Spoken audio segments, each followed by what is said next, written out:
CM Panchal, exercise number 27.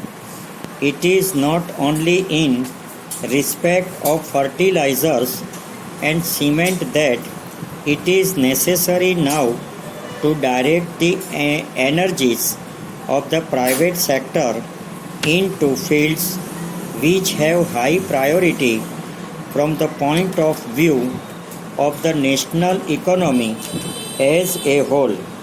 The government have recently reviewed progress in licensing and in the grant of foreign exchange for all industries in the private sector and have come to the conclusion that in a number of fields which are vital for growth and for which target have been laid down in the third plan, the present rate of progress is inadequate and must be stopped up.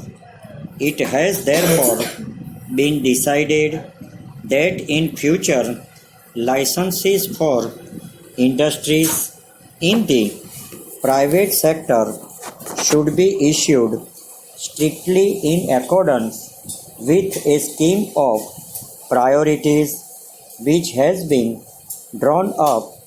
It has also been laid down that new licenses for the setting up of industrial units should be granted on the basis of utilizing capacity at least to the extent of 2 shifts. The import requirements of various industries for spares and components will be scrutinized strictly so that they are reduced to the absolute minimum.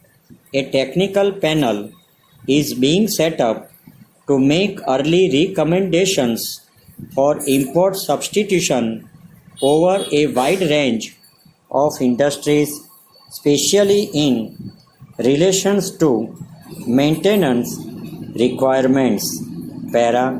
Turning next to agriculture, which is and will remain our most crucial sector, all our efforts are directed towards the achievement of a large and rapid growth in production. The vagaries of season conceal to some extent the growing impact of these efforts, but I should add that in every branch and at each level there is need for still greater intensification of our various activities, since the house-made government have focused special attention on increasing the production of cotton and oil seeds. Over.